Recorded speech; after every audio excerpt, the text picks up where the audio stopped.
Shalom. Call Haloyam La Yahweh, Bahasham, Yahapushai, Bahasham, Rahak Kodash. Rakata Yahweh, Rakata Yahapushai, Rakata Rahak Kodash, Bahasham, Yahapushai, Bahasham, Rahak Kodash. Shalom and double honors to the elder apostles of Great Millstone. Shalom to the elder bishops and the elders and the Akim and the Akwath of the hopeful elect. Shalom. Just want to go into another quick video entitled World War III Update. Business is picking up. Leviathan will receive recompense. So we'll go ahead and read a little bit of this article here. I'll leave the link in the comment section below. And we were just going into yesterday about how the Russian warships, how Russia, Vladimir Putin was just saying that he's doing a basic, non-harmful, innocent trip down to his ally in Cuba, right? And we, went into how that's not the case, because this is him bringing military weaponry and stocking his weapons. The Bear Russia stocking his weapons 90 miles away from U.S. soil, because Cuba is 90 miles away from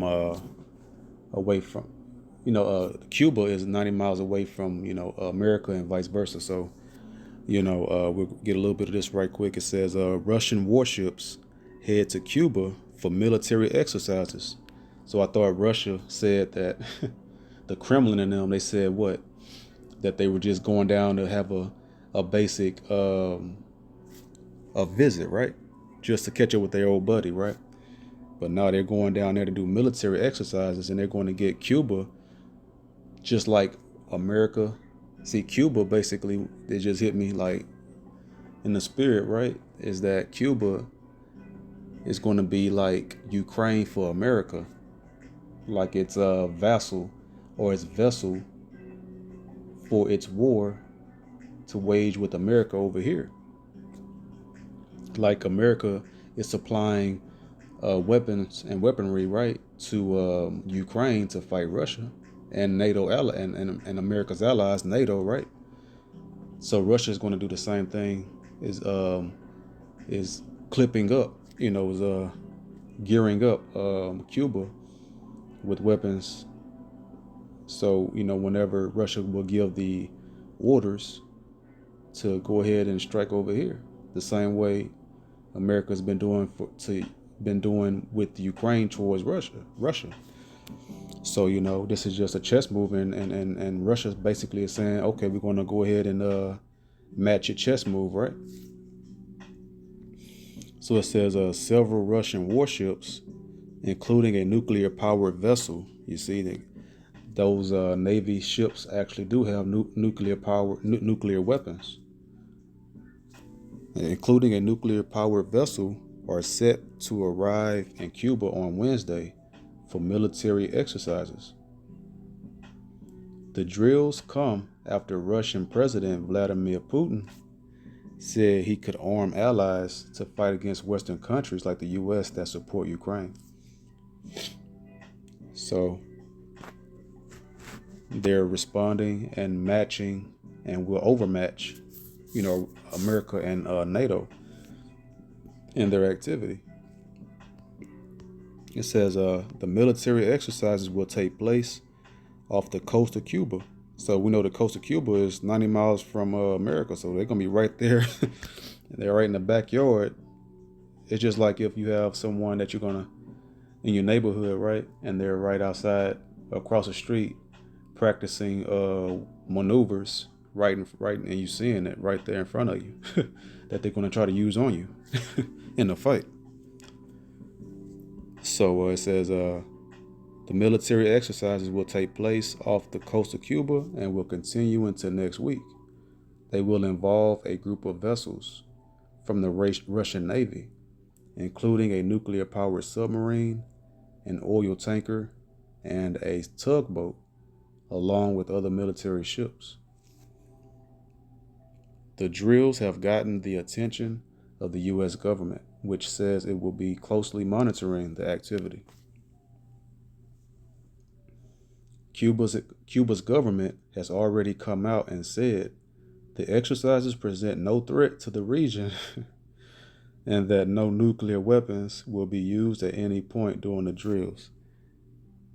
It's just how, just very funny and comical that you see the show of force and the show of violence, and but then it's totally innocent and totally harmless, like it's just nothing to raise your eyebrows at, right? It turned in from it because it turned from it's enhanced from a single as a innocent visit from Russia from the east to now conducting warlike exercises, right? But then now they're saying, oh, now they downplayed the visit. Now they downplaying military exercises until America start getting hit with rockets, and then they'll say, oh no, that's just meteorites. They'll say something like that. You know, they're just playing America for idiots. But this is all biblical prophecy. This is the Most High show. It's just a mocking, basically. A blatant slap in the face to America, showing America how vulnerable and how weak America has become. This would have never happened back in the 2000s and the 90s and 80s and the 70s, right? So it says, in a statement the Cuban government wrote, this visit corresponds to the historical friendly relations between Cuba and the Russian Federation. So what's friendly about military exercises and operations in the waters, right? There's nothing. You see how they playing games. Oh man, this is mocking America right to their face. Total disrespect. Total lack of respect to America. There's nothing friendly about doing military. That's very serious. A friendly relation, a friendly visit is you kicking back, relaxing, right, and just talking and having meetings, not doing physical military exercises. Russia will also be holding similar drills off the coast of Venezuela soon after the ones in Cuba, even as tensions continue between Russia and the U.S.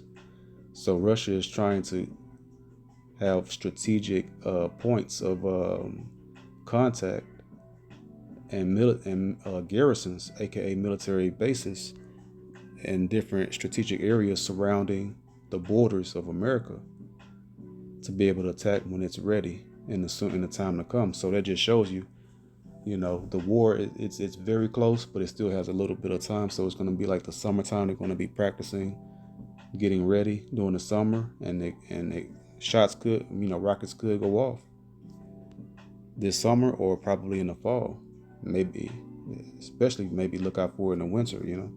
So it's right around the corner.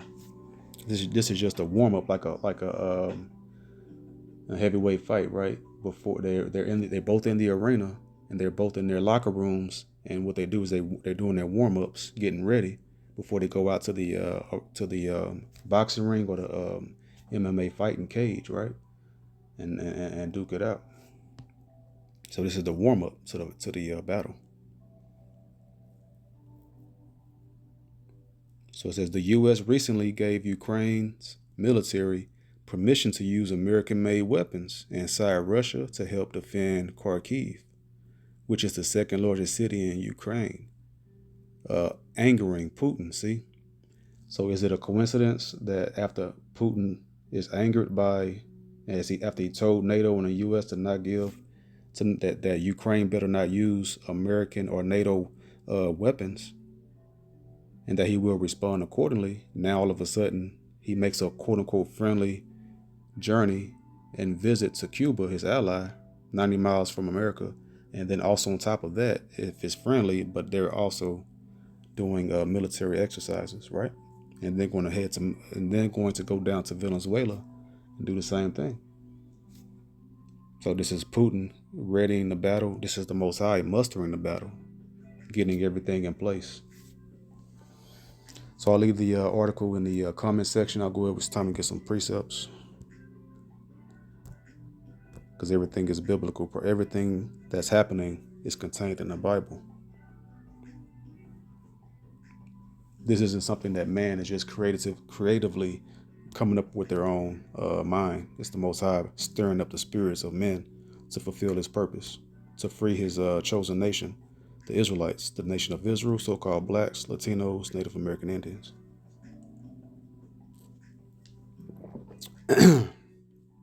Slacky. So Isaiah 27 and verse 1.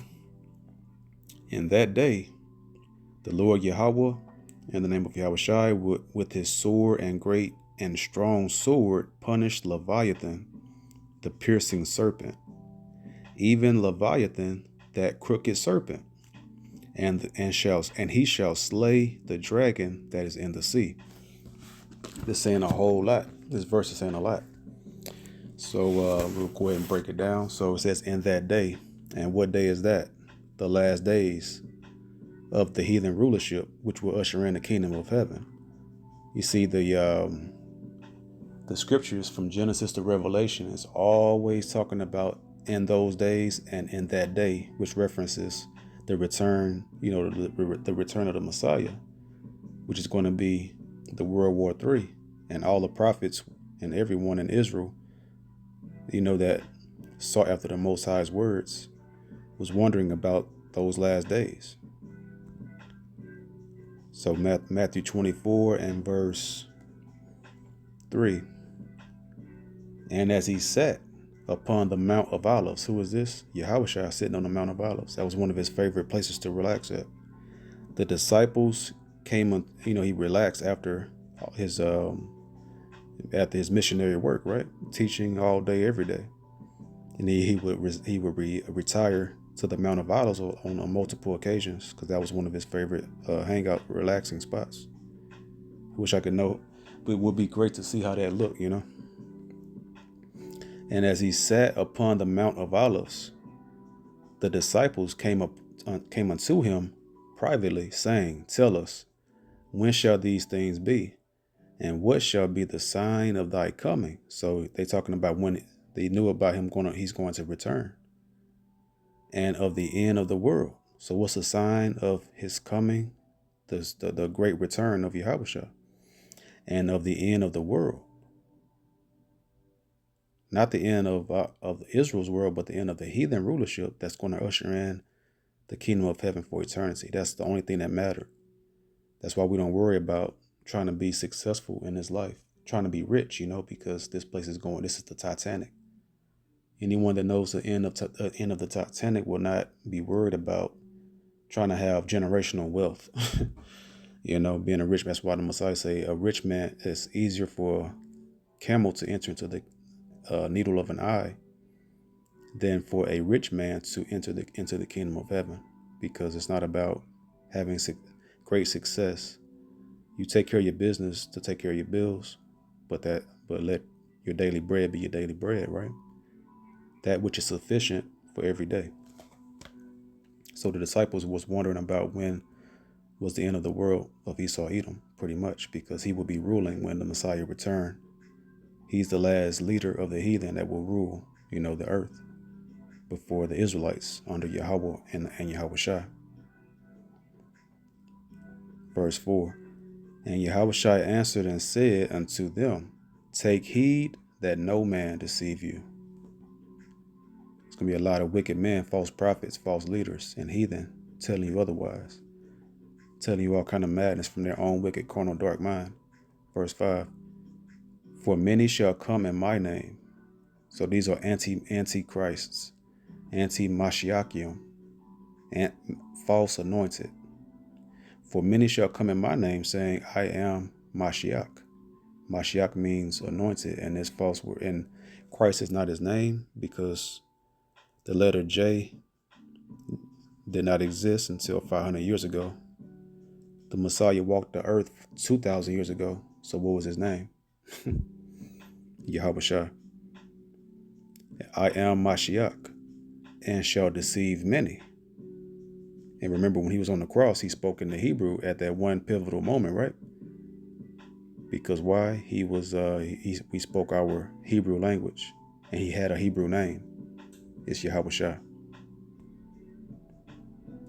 which means the anointed deliverer. He saves, he delivers, the anointed deliverer. Verse 6, and ye shall hear of wars and rumors of wars. See that ye be not troubled. For all these things must come to pass, but the end is not yet. See, it says right, the Messiah, he comforts us with those words, says, see that ye be not troubled. Why? Isaiah 33:6 says, knowledge and wisdom shall be thy stability of thy times. And that's why you won't be troubled, because you have the wisdom and the knowledge, which gives you that foundation, and you can stand firm and comfortable on the foundation, right? The foundation of the words of the Most High. Verse 7, through his only begotten Son, Yahweh Shai. Verse 7, for nation shall rise against nation, and kingdom against kingdom, and there shall be famines and pestilences and earthquakes in diverse places. So all that's been going on, right? When you hear every one of these phrases, you can think about something going on in the earth that's relating to that. Famines, aka food insecurity, as Esau loved to play semantics, loved to play word play and word games. But it's a famine in the earth. That's why when you go to the stores, you can't find. There's always pockets of empty shelf space throughout the stores, right? Because that's that food, aka food insecurity. That's the famine, and it's going to get worse and worse. And the pestilences, and we know about that, rolling up your sleeve, and they're calling out a new bird flu, and it's going to be that's picking up steam more and more, saying it's found in rats and stuff, and instead he's spreading the animal. Then they're going to say, it's spreading the man, and you got to roll up your sleeve again. And earthquakes in diverse places. So earthquakes is all happening in areas that's never been before. So verse 8, all these are the beginning of sorrows. And that's what's going on today. It's the beginning of the end. The beginning of sorrows. When that happens, it's the beginning of sorrows, the beginning of the very last days. Because America is the last days, but now we have entered the beginning of the last days. The fourth quarter, pretty much the 2-minute warning, the last couple minutes before the Messiah returns. So get your house in order, so that you won't be left out in the dark, where there would be weeping and gnashing of teeth. And that gnashing of teeth is going to be because that fire is going to be so hot, Lord willing, we can be of that number to escape that. Isaiah 27:1 again. So in that day, the Lord Yahweh, in the name of Yahweh Shai, with his sore and great and strong sword. So we'll get each one of these words. Sore. If this thing shows up. Oh, shoot. I clicked out. Should have been more patient. Okay, so sore. Hard, cruel, severe. Hard, difficult, severe, fierce, intense, vehement, rigorous, of battle. So that's that World War III. And that's going into this World War III here. The battle is going to be hard. The Most High is going to be hard and cruel because, as the scriptures say, I think it's Matthew 5:7, blessed are the merciful, for they shall receive mercy. So if you're not Esau, he's merciless. So he will not receive mercy. So the Most High is going to be cruel in his judgment to him, and his righteous cruelty. Because whatever you sow, you're going to reap. As Galatians 6:6-7 speaks of, or 7:6, one of those two. Is that a precept I have for that? Let's see. Sore. Well, now let's go ahead and get great. Let me see. Sore and great. The word for great is great, large in magnitude and extent, in number and intensity. You see the word great, so large in number. So it's going to be cruel in large number. And that large number going into armies coming up against, the Most High is going to bring up against Esau. Ezekiel 38 and verse 6. See, and we know from when you read the top, this is Gog and Magog. The Most High is against them, but he's going to use them to, see verse 3, and say, thus saith the Lord Yahweh the Most High Power, behold, I am against thee, O Gog, the chief prince of Meshech and Tubal. And that word Meshech goes into Moscow. So this is talking about the prince of Moscow, which is Vladimir Putin. But he's against them. He's using them for his purpose, and that's it. And once he uses them for his purpose, then the Messiah Yahushua is going to wipe them out with his wipe out Russia and its allies, China, Brazil, and all of these other BRICS nations, South Africa, and so forth and so on. So it says, I am against thee, O Gog, the chief prince of Meshech and Tubal, and I will turn thee back. Oh no, let me see. Turning them back from the, because they had that Soviet Union war spirit reignited from the Most High. But that's not the verse. I want to jump down. Let's see, verse 6. Gomer and all his bands, the house of Tagorma of the north quarters, all that region of Russia, and then all of its allies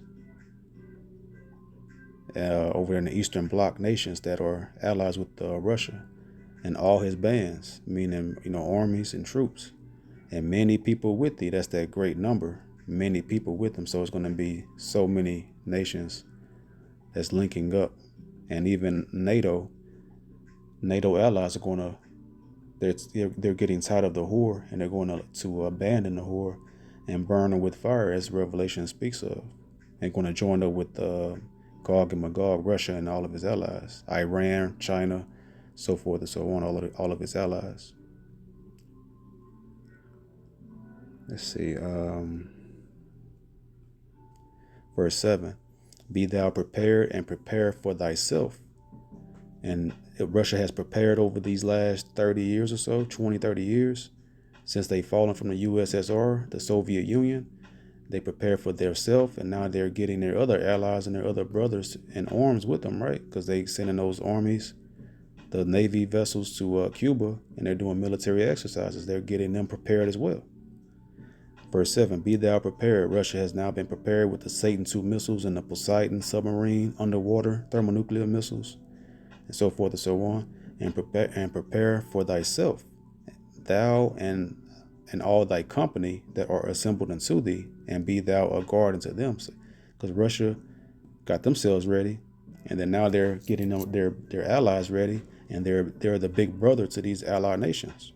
And the strong are saying that the weak are saying they're strong, because now they have thermonuclear missiles, and they have Russia defending and backing them as well, the bear, to rip the whore to shreds, the whore America to shreds.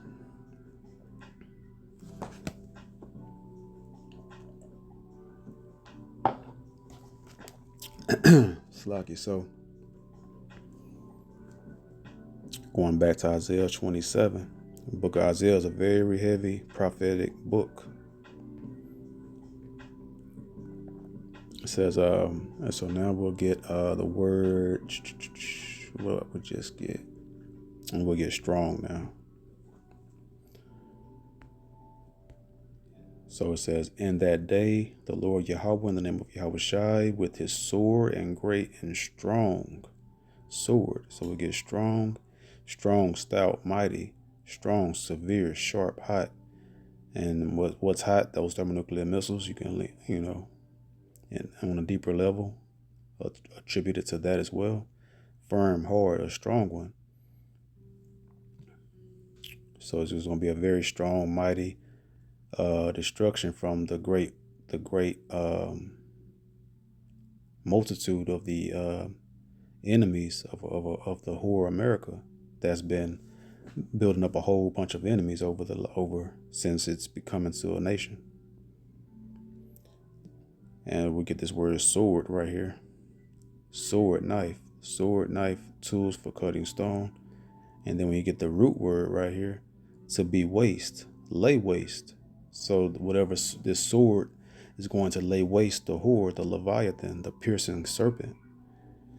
To be waste, lay waste, make desolate, be desolate, be in ruins. And what's ruins? What's in ruins today? Sodom and Gomorrah, and in America, Babylon the Great is spiritually Sodom and Egypt, and we know that what happened to Sodom and Gomorrah, they got laid desolate in ruins, and the same is going to happen here.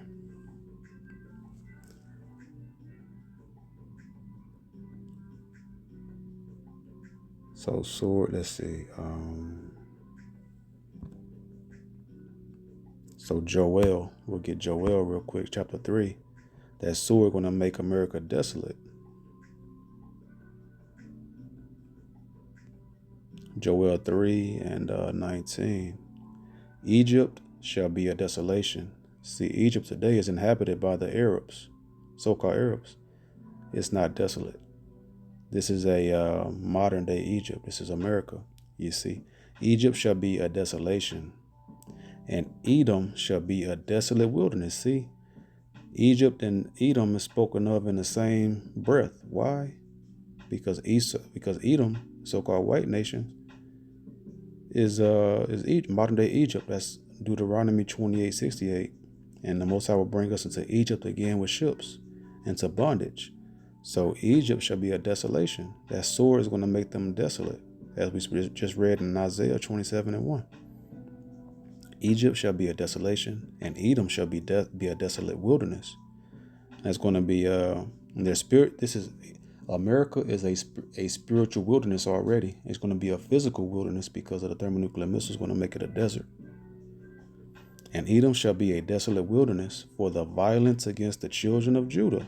You see, because what happened? They stuffed us on those cargo slave ships, and that was violent. And then all of the violent activity on those ships, on the ride over, and then also the violence against us, in slavery until this day.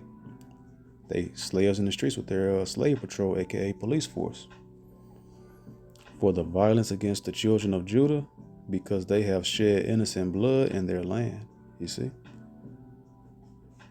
they're going to be a desolation, and they've stolen our land over there, took our identity, and now they're occupying our land, and they're destroying all the 12 tribes over here, shedding our innocent blood.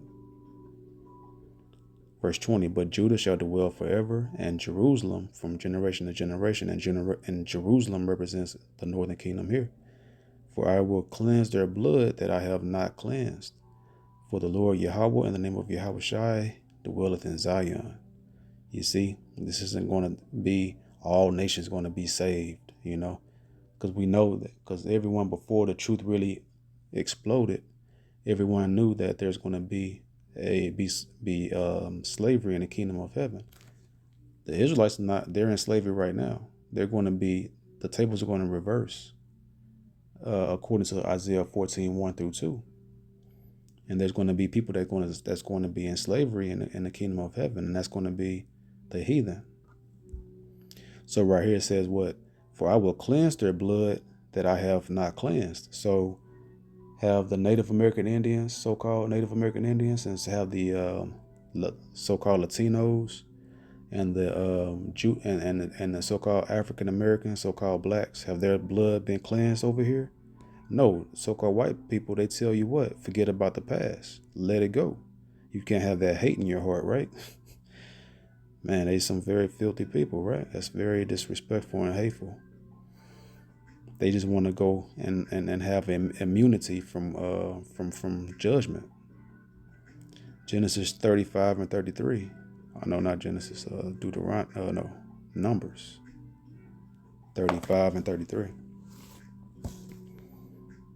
So ye shall not pollute the land wherein ye are.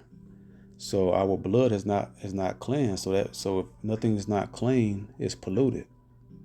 The America is polluted with the blood of the Israelites by the so-called white race.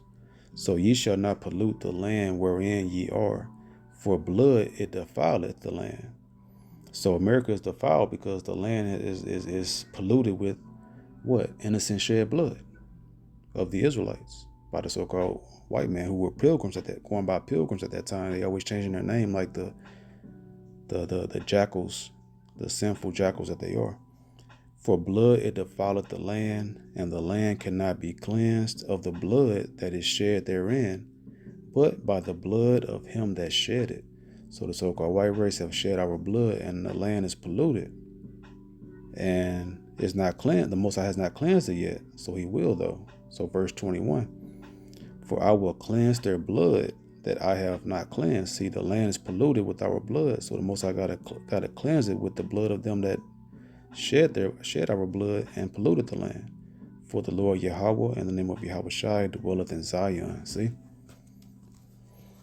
our blood is not cleansed yet, and it's going to be cleansed when those that have shed our blood and defiled the land, when our blood is cleansed by their blood being shed. Thus saith the Most High. Isaiah, come on, man. Isaiah 27 and verse 1. So now, so right there it says, even Leviathan. So, and strong sword shall punish Leviathan, the piercing serpent. There's another Leviathan spoken of in the book of Job. That so-called Godzilla that they've portrayed in the movies. But this is a different Leviathan. It's two different Leviathans mentioned. This Leviathan, you know that is not the sea creature. This Leviathan is a man. See, the piercing serpent, the serpent from the garden. So all of these armies are going to punish Leviathan, the piercing serpent. So this Leviathan is a serpent. It's the man. Even Leviathan, that crooked serpent. See, crooked serpent. That's not talking about the sea creature, Godzilla, so-called, that's in the waters, that the Most High is going to awaken in the near future here, according to the scriptures. And he shall slay the dragon that is in the sea. So, see that piercing serpent. So we'll get Psalm 64.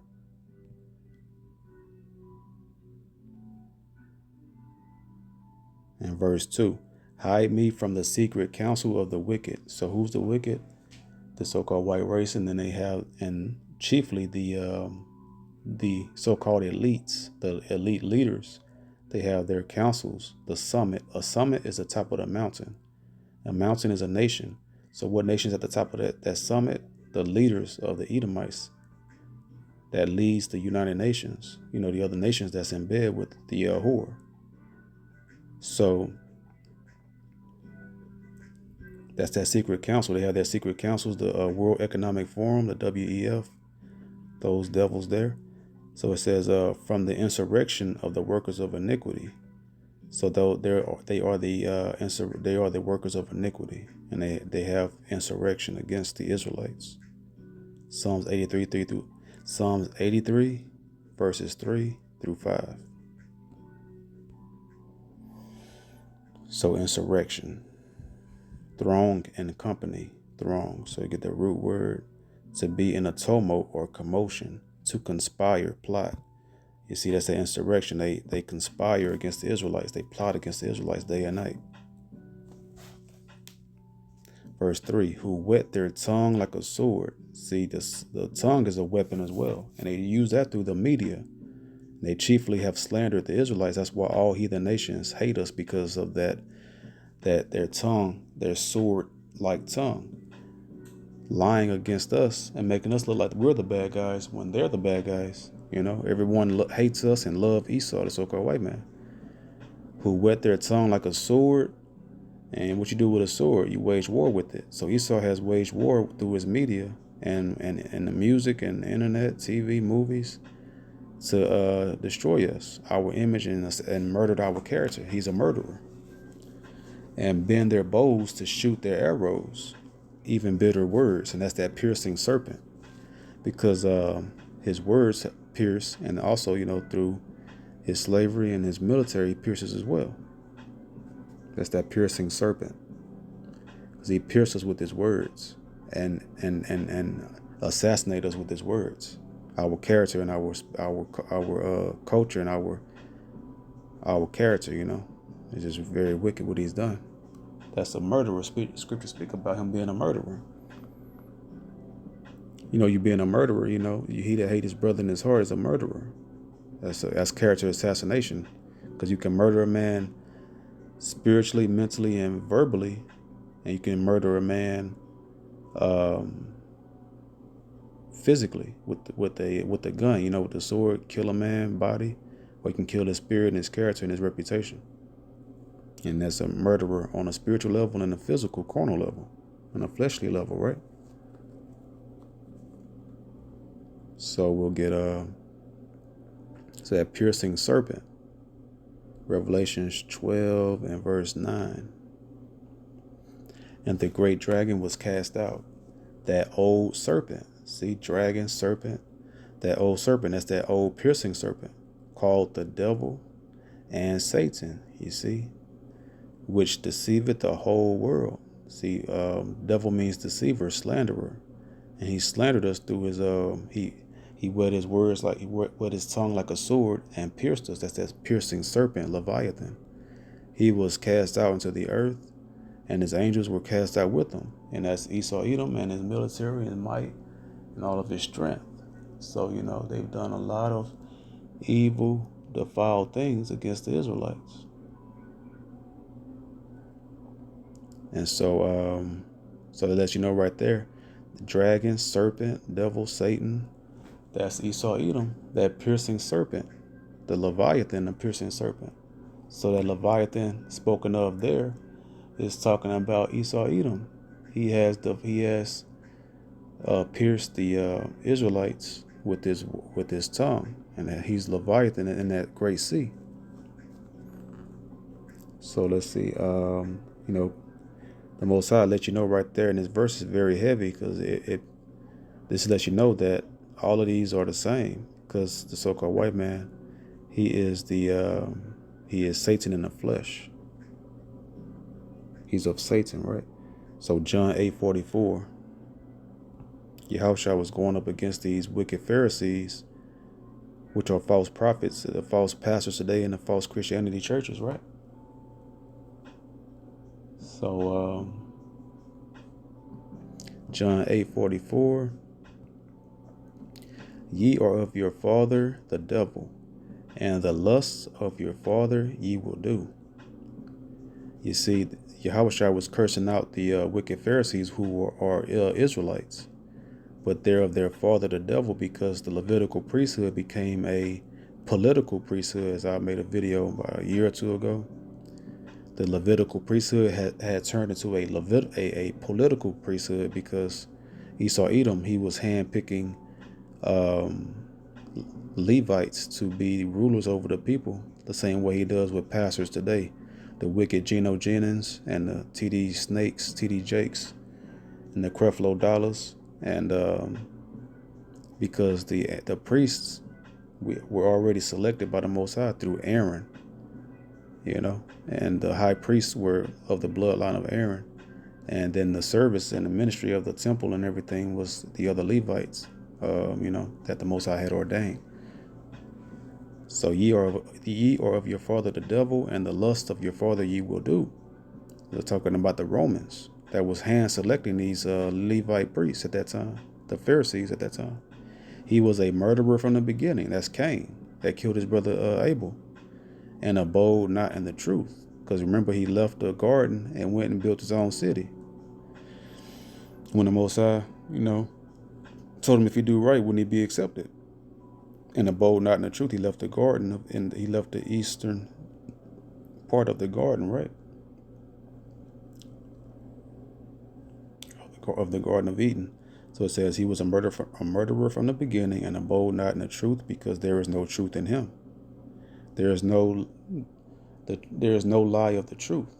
And we know Esau Edom, so-called white man, he lies and deceives. There's no truth in him. When he speaketh a lie, he speaketh of his own, because he's leaning upon his own wicked, dark, carnal mind, and not the Most High's. For he is a liar and the father of it, the father of lies. And so anyone that don't believe the truth is because they believe the liar of the earth, the father of lies, Esau Edom. Verse 45, and because I tell you the truth, ye believe me not. So, this is thoroughly just breaking down Esau Edom, the Leviathan, the piercing serpent. Isaiah 27. Oh, shoot.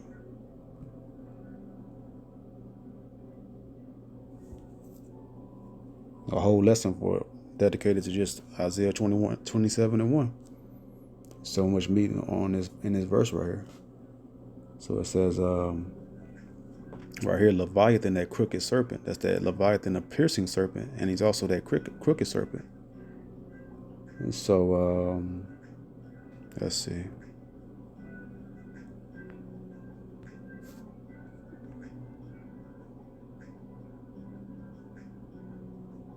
That crooked serpent.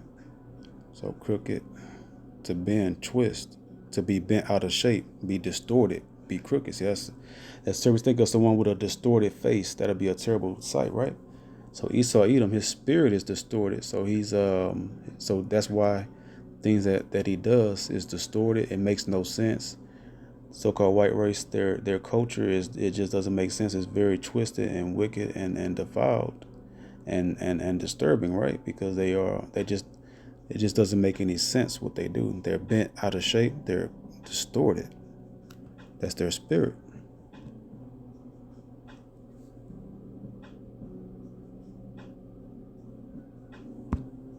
And our people love to try to save the so-called white man and defend them, right? And they just foolish. They're idiots. Ecclesiastes 7 and 13. So thank the Lord that you're not a part of that, those people that try to defend that which is crooked. Ecclesiastes 7 and 13. Consider the work of Yahweh and the name of Yahweh Shai, for who can make that straight which he hath made crooked? See, Esau Edom, his spirit is crooked, and no man can save him. No man can try to smooth out his actions because everything he does is crooked, right? That's because his spirit's crooked. He couldn't do right if he wanted to. That's just the way he's built. And the Most High did that, because this is the Most High's play. There is no unrighteousness in the Most High. This is his story, and that he wanted to author and create. Our thoughts are not the Most High's thoughts. Habakkuk chapter 2 and verse 4. Behold, his soul which is lifted up. That's pride. He's very proud. His soul which is lifted up is not upright in him. It's upside down.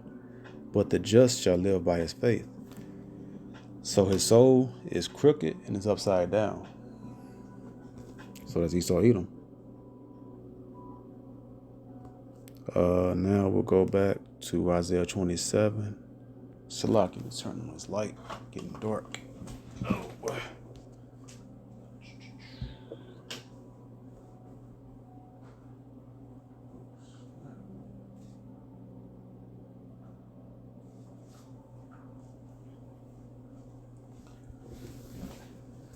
All right, so now Isaiah 27 and 1. We're going to get a dragon. So it said, and he shall slay the dragon. So now we know what the piercing serpent is. And that ultimate piercing is going to be what? Revelations 13, 60 through 17, when he put that grain of rice in your hand so you can buy and sell, or in your forehead, right? And he shall slay the dragon that is in the sea. You see, so that Leviathan is a serpent, and it's that dragon. And we read that dragon in the garden, right? The dragon and that serpent, that old serpent from the garden. So Leviathan, the serpent, and the dragon and the devil is all together. That's going to the so-called white man.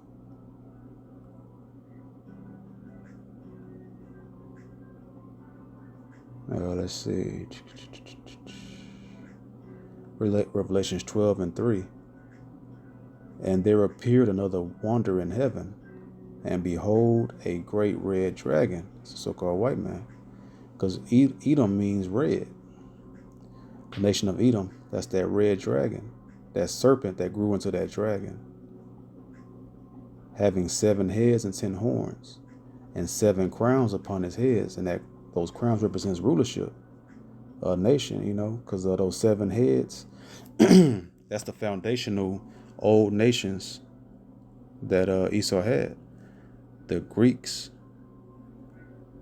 the Romans, aka the Greco-Roman Empire, then Spain, France, Germania Major, Germania Minor, which represents the different European areas, and then Great Britain, that makes up 7. Those were 7 heads and the 10 horns. They were ruling their nations at one point. And, it's today in a lesser capacity, But Britain is still pretty much kind of ruling things through America. But America, got its so-called independence. That's the 8th horn, that little horn that came up. But that's another topic. But so verse 4, and his tail drew the third part of the stars of heaven. So we know who that is. What's the third part? So you have 12. A third part is 3. That's Judah, Benjamin, Levi, the southern kingdom. And his tail drew the third part of the stars of heaven. That was that great red dragon is the Roman Empire that took down the southern kingdom around 70 AD. And the Messiah prophesied of the Roman, when the armies are compassed around about, know that the end is nigh. That's when we were in our homeland. But the Roman soldiers, the Roman armies, surrounded Jerusalem and took them down in 70 AD. And that's how the tail of that great red dragon, its tail drew the third part of the stars of heaven. Slaki, getting excited or so. And his tail drew the third part of the stars of heaven, and did cast them to the earth. See, that shows you what heaven is. Heaven is rulership. We had our kingdom, right? We had our nation. It's a heavenly thing to have your own nation and your own sovereign, independent land, and have your own people. And we got cast to the earth, meaning we fell, and we no longer had a nation, and we had to scatter into we had to flee to the mountains, as the Messiah said, into Africa, and did cast them to the earth. And the dragon stood before the woman, which was ready to be delivered, for to devour her child as soon as it was born. So this gives you another key nugget of who this dragon is. So what happened? Herod, he wanted to devour. He wanted to kill Yahushua as a child. So because he knew about the prophecy that a child would be born that will become the savior of the Jews and the savior of all Israel. So that's the devouring of that. That's that child. There's no other child but Yahushua, because the story is about the Most High Power, Yahweh, and Yahushua. So that's what that red dragon is. That's that serpent, right? So let's go back right quick. Isaiah 27 and 1. And he shall slay the dragon that is in the sea. And that's that dragon. That's that dragon that's referenced as Leviathan, that crooked serpent. That serpent that turned into a great red dragon. And in the sea, that dragon that's in the sea. And that sea can represent multiple levels. On the surface level, the carnal level, represent ocean. And then the sea representing the people, the nations, the sea of nations. So Revelation 17 and verse 1.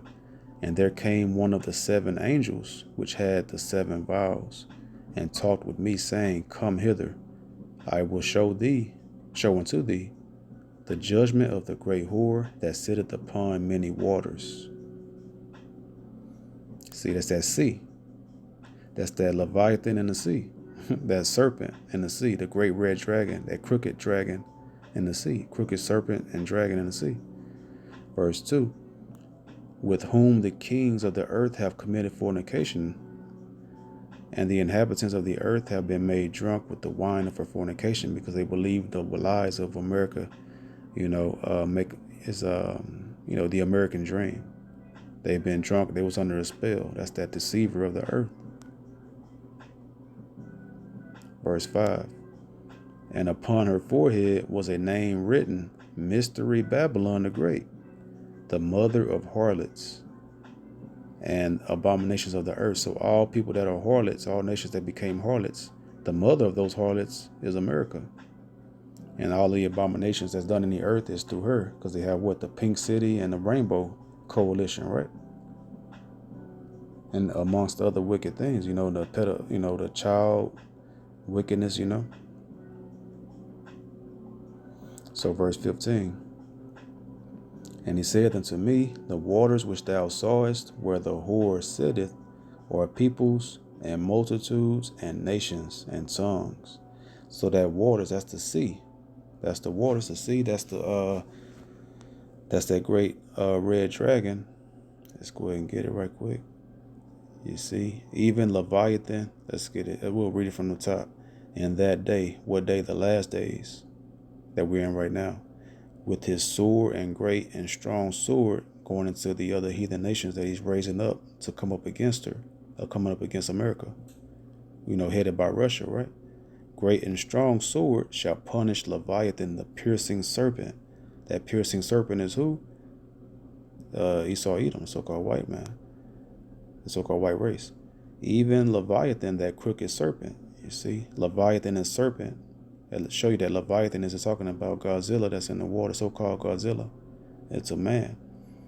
And he shall slay the dragon that is in the sea. And we went to that dragon, that's that whore, that sitteth upon many waters. And waters can also be known as the sea, right? The sea is the nations and the multitude of people and the different heathen nations that Esau has made drunk with the wine of her fornication. So, everything's coming together. It's all beautifully in code, and you need the spirit from the Most High to be able to break it down, see what's happening, right? In the name of Yahushua. So, this is another World War III update. Business is picking up, and Leviathan, America, will receive recompense that's justified and righteous from the Most High power in the name of Yahushua. So with that being said, hope this video was edifying. The water to the Rachak Kodash Bashem Yahushua. For another video, till next video I say, Shalom.